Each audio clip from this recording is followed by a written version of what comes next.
glad you found my channel, Sweet Uniquities, where everything I do here is always sweet and custom for an event, making it a true uniquity. Today I am going to be doing craft time at Sweet Uniquities, and I have been doing a series of flower cupcake toppers, and so I thought it would be nice to change things up a bit and actually do a tray to put your florals on. Or maybe you just want basic cupcakes, just swirl them, and you don't want to make fancy toppers and you want to put your basic cupcakes on a fancy tray. So we are going, this is not the fancy tray, however this is pretty, but this is the beginning. So I hope you enjoyed today's video, and we're going to be using Dollar Tree items. So what's not to love about that? I do have a video, and I will link it down below, on things that I use from Dollar Tree that help keep the cost of making cupcake toppers and such under control. And I'll show you some of those things as we go along today. But I hope you enjoyed today's video, and let's jump into today's project. So this is not an original idea. I actually love watching crafter YouTube videos, and I found one, and I forget her name, and I apologize to her. I mean, she doesn't know who I am yet, or maybe never. But anyway, she is really good with doing Dollar Tree things. And so she was doing like a challenge where she was trying to take a high-end decorative vase and use Dollar Tree items and recreate that. And she did an amazing job. And she used Play-Doh from, or rather dough from Dollar Tree, and she made these simple flowers. And I'm like, why can't we do that with fondant? And why can't we, instead of making a tray or a vase, why not make a platter to sit our cupcakes on? So they're just kind of very basic, simple flowers. You can see just simple.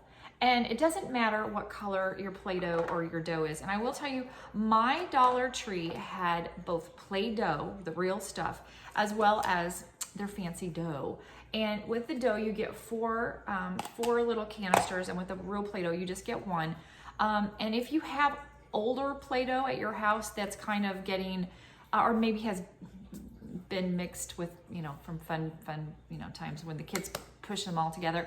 If you have some Play-Doh that's just kind of gross colors, this is a great project for that. So feel free to use Play-Doh that you have on hand.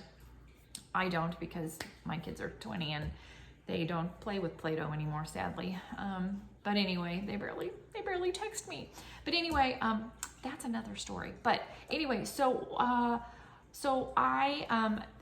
they're both good. Play-Doh takes longer to actually dry out, and if you're doing a craft, that's not necessarily desirable. Where if you're buying real Play-Doh, that's great, because you can leave the lid off a little longer and it's not going to be completely crunchy as fast. And I feel that the name brand Play-Doh is easier to work with. It gives you smoother edges, but again, it really doesn't matter, because this is kind of just abstract-y interpretation. So the first thing you're going to need to do is you're going to need to make a bunch of little balls of Play-Doh. And I would recommend calling in all the troops for this one, because this takes some time. I at first thought I was going to do a very large platter. This was going to be my platter, and it just was too much. It just wasn't going to be what I was thinking it was going to be. So I decided to go with a smaller platter. And in that meantime, as I had rolled out like 264 balls of Play-Doh, I was questioning my sanity. So it would be a great project for the whole family to get together and help you with this. The main thing is you want the balls of the Play-Doh to be similar. So let me show you. We'll zoom in on that, and I'll show you what you got to do. And it's really simple, but it kind of takes some time. So here we go.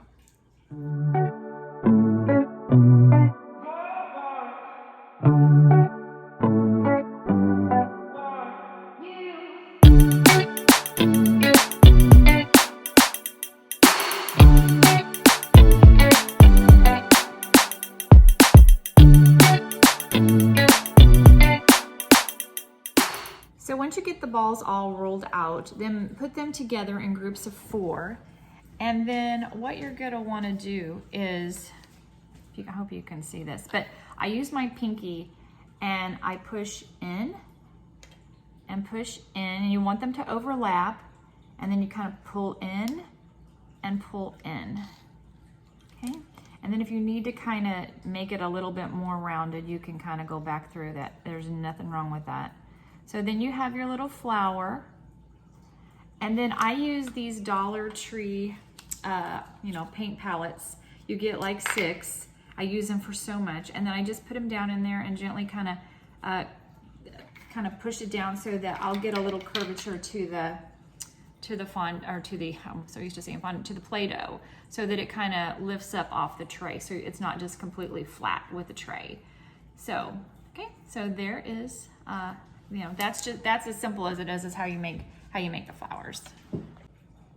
So another way you can use this technique is if you want to actually put flowers on top of your cupcakes and you don't have any cutters. And I realize cutters sometimes are hard to get and they are often expensive, but you can make flowers for your cupcakes or your cakes using this technique, and it turns out actually better because fondant's just, it's made to hold shape, I think, a little bit better than Play-Doh is. So I actually made this flower using no cutters. I used the ball technique.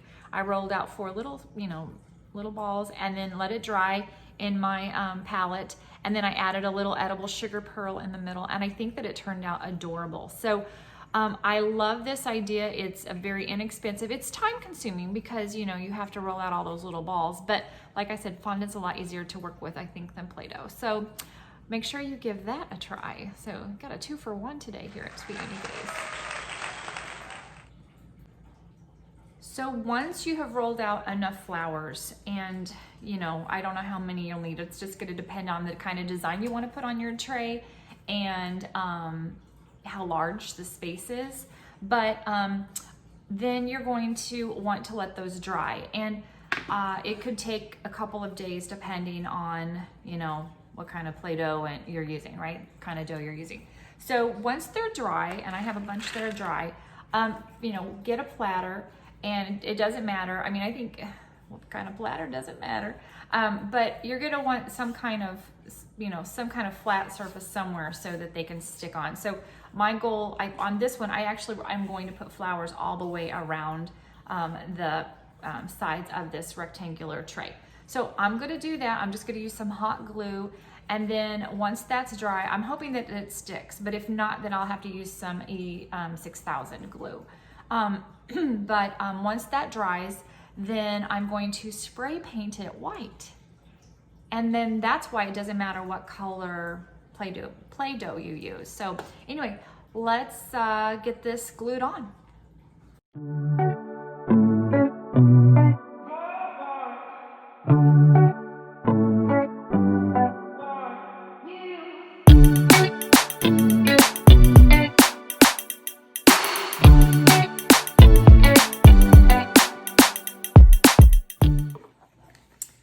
So it's all glued on there. Hey Maximus, what do you think? Does it look good?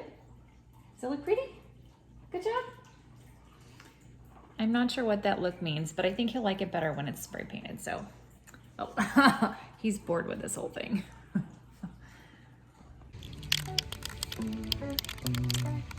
Well, it is a beautiful day in Sweet Unique's land. I will tell you that. I'm just gonna spray paint this. It's already looking better. That yellow was atrocious. Kind of windy. We've had so much rain. Woo.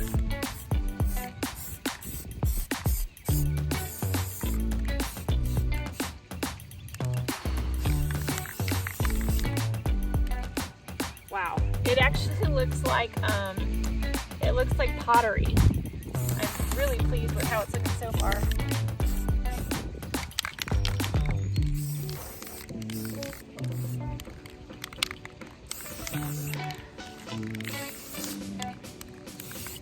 Alright, so we're going to let that dry and then come back and